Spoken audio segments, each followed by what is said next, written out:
Bonjour mes chers Sagittaires, je vous remercie de me retrouver pour ce taroscope du mois d'août 2017 sur lequel on va se pencher dès à présent.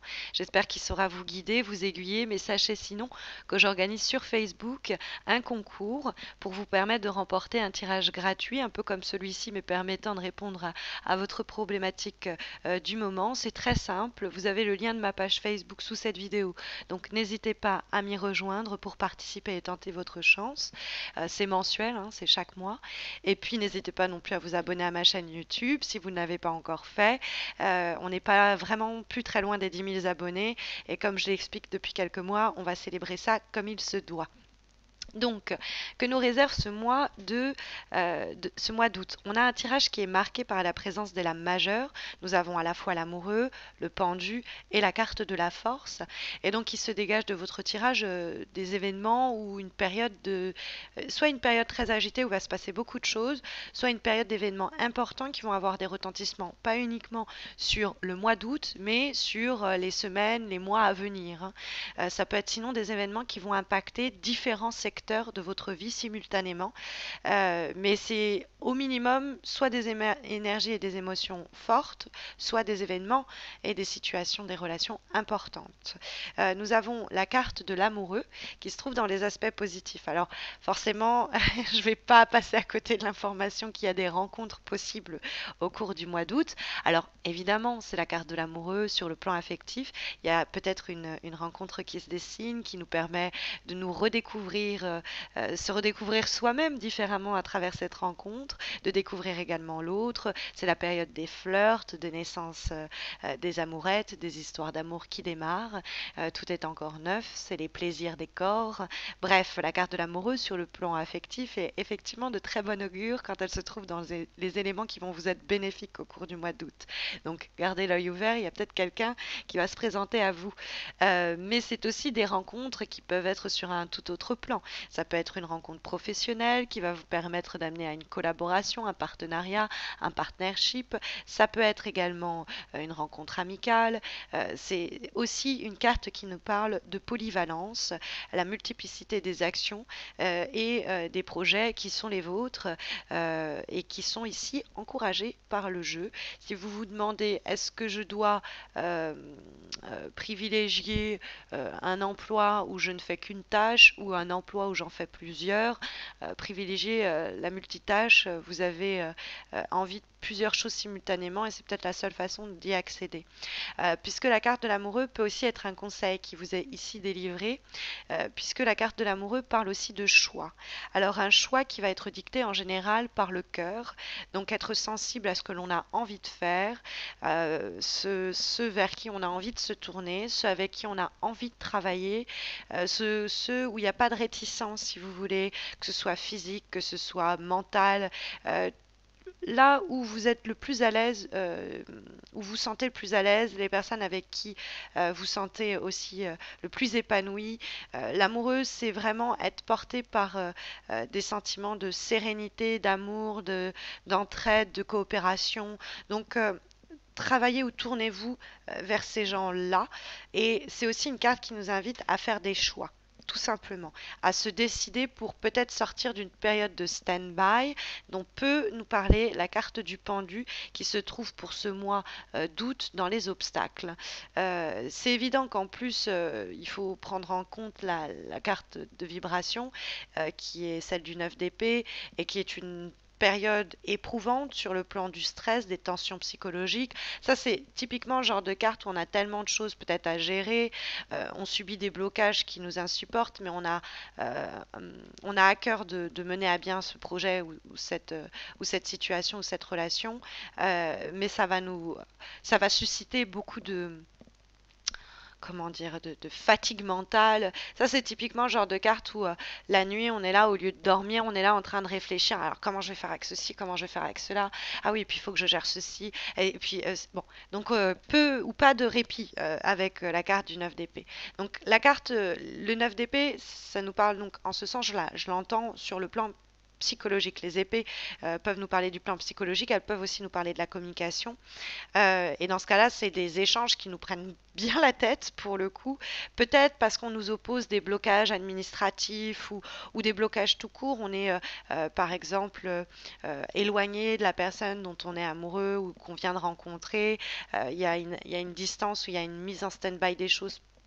On ne peut pas faire autrement, on doit subir un peu ces blocages, mais ça nous rend un peu obsessionnels à cet égard. On est là, ah, mais non, mais... Et la force, on va arriver à surmonter les obstacles qui nous éloignaient, par exemple. Ça peut être l'idée aussi de faire un choix, de prendre une décision qui va permettre de mettre fin à cet état où on se prend beaucoup la tête et redresser la barre, reprendre les choses en main, la carte de la force, et puis peut-être débloquer aussi cette situation. Parce que la carte du pendu, c'est une carte quelquefois de concessions ou de sacrifices qui sont difficilement consentis et qui sont à l'origine des blocages en question parce qu'on ne veut pas lâcher ceci, parce qu'on ne veut pas admettre cela, parce qu'on veut peut-être trop ceci ou trop cela. Donc il y a le pendu, il y a des fois peut-être à prendre sur soi pour arriver à maîtriser les aléas qui sont les nôtres. Mais le pendu, de façon plus générale, annonce des ralentissements. Donc il est possible tout simplement que le pendu soit dans votre jeu pour nous dire qu'il y a une période d'attente et dans laquelle vous pourrez pas faire autre chose que d'être en... Une fois que vous aurez tenté ce que vous aurez pu, après vous pourrez pas faire autre chose que attendre. Et pendant cette période-là, il va y avoir beaucoup de stress qui va être généré. Vous n'allez être pas à l'aise dans cette situation où justement, alors que vous voulez vous décider, que vous voulez prendre les choses en main, d'être comme ça acculé face au mur, contre le mur, ça peut être une situation qui, en ce sens, provoque beaucoup d'angoisse ou de stress à ce sujet. Après, le pendu, ça peut être une période d'attente, mais qui est néanmoins essentielle ou nécessaire pour permettre le déblocage futur de la situation. Mais je tiens à dire que comme elle discute cette carte de l'amoureux avec la carte du pendu, qui pourrait avoir fort à parier qu'une décision claire et franche pourrait vous permettre de sortir de cette situation d'attente qui génère tant de stress en vous et permettre ainsi la maîtrise soit ça peut être émotionnel, c'est reprendre un peu confiance en vous, ne plus être en proie à des pensées négatives parce que vous étiez dans ce sentiment d'impasse et vous étiez un peu pessimiste et en train de prendre les choses comme une fatalité, par exemple. Et là, on reprend du poil de la bête et on arrive à mener à bien ce qui nous tient à cœur, quoi. Mais c'est vrai que le 9 d'épée annonce... Ça peut être des communications aussi, hein, comme je vous disais, des échanges qui sont peut-être un peu durs ou qui vous... pas qui vous assomment, mais qui vous laisse un peu sur le carreau, on vous dit des choses et vous trouvez ça peut-être un peu injuste, ou vous justement vous réfléchissez, ça vous chagrine, vous dites bah la personne elle a peut-être pas tort, j'aurais peut-être dû un peu lâcher là-dessus, et on reprend un peu la carte de la force, on apprend un peu de ses erreurs et on se conduit différemment. Mais c'est vrai que le 9 d'épée a ce rapport avec le pendu de l'idée de sacrifice euh, ou de séparation, quelque chose qui génère du coup beaucoup d'anxiété, de peur quand il est question de l'avenir. On se fait du mouron, quoi. On a peur que quelque chose n'aille pas, on est méfiante, on est méfiant, un peu angoissé. Mais vous avez ce qu'il faut en vous décidant au bon moment, en prenant les bonnes décisions. Vous avez ce qu'il faut pour mener à bien votre barque, votre projet à bon port, puisque cette carte de la force est une lame qui est là pour vous rassurer, vous dire que il suffit juste un petit peu de reprendre le contrôle de ses émotions, de ne pas se laisser dépasser par une situation, de ne pas laisser quelque chose ou quelqu'un avoir l'ascendant sur nous, de dire ok, moi je veux que ce soit ça, pour permettre à une situation de se stabiliser, de se consolider ou de se renforcer. Ça peut être aussi un lien avec quelqu'un qui doit être rompu. Le pendu, on a du mal à tourner la page et on prend la décision. Par exemple, c'est un ancien amant ou une ancienne amoureuse et on a rencontré quelqu'un d'autre et c'est très dur de couper les liens, mais on trouve la force enfin d'en finir avec le passé. Ça peut être ça aussi, hein, la carte de la force, c'est arriver à reprendre le dessus, l'emprise un peu sur son existence.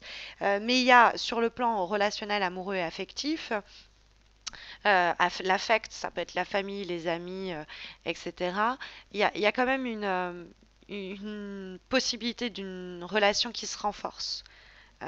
Et peut-être une relation qui même vient de naître parce que L'amoureuse, c'est comme je vous ai dit, quelque chose de récent qui vient de voir le jour, et qu'en plus, en avant-dernière lame, cette fois-ci issue du tarot Oshozen, qui est une relecture en fait du tarot de Marseille, hein, nous avons la carte Going with the Flow, qui nous présente ce personnage qui se laisse porter par le courant de l'eau. Il s'agit en fait de l'as de coupe, et l'as de coupe, c'est une très belle énergie, hein. C'est pour le coup un renouveau, un renouvellement ou une régénération des énergies sur le plan notamment émotionnel. Donc on va dégager les énergies comme ça du 9 d'épée, on va pas s'en plaindre. Et avec l'as de coupe, on va avoir envie de s'épanouir. On a des nouveaux débuts qui annoncent pas mal de plaisir. C'est l'idée d'économiser pour se faire un petit nid douillet. C'est l'idée de se chérir sur le plan émotionnel, l'as de coupe. Et puis c'est un as, donc c'est les coupes, donc ça peut être un renouveau sur le plan émotionnel comme j'indiquais, mais ça peut être le démarrage d'une histoire amoureuse aussi. Et l'as d'eau, comme on l'appelle dans le cadre du tarot Shozen, c'est l'idée de se laisser porter par, moi je vous disais le cœur, par les événements. Il y a quelque chose qui vous amène, c'est comme si un peu la providence, elle vous prenait sous son aile et elle vous embarquait quelque part. Et il faut juste la laisser vous guider là où elle doit vous amener parce que ça m'a l'air d'être plutôt cool, hein.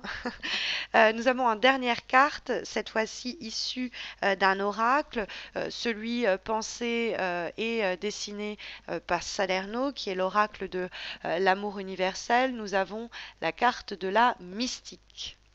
Alors, pour ceux et celles qui, comme moi, ont l'habitude d'être liés un peu à leurs intuitions et écouter un petit peu ce qui se passe en elles, c'est une carte qui vous invite au cours du mois d'août de particulièrement porter attention à tout cela. Pas hésiter à noter ce que vous ressentez, vos intuitions, en rapport notamment aux projets, aux situations qui sont énoncées par le tirage. Et pour ceux et celles qui ne sont pas encore familiers à vraiment écouter ces petites voix, prêtez quand même attention, vous pourriez recevoir quelques signes vous disant d'y aller ou de ne pas y aller, ou vous donnant, vous apportant d'une manière ou d'une autre des solutions aux problèmes que vous rencontrez ou pour surmonter les obstacles qui seraient possiblement les vôtres au cours du mois d'août.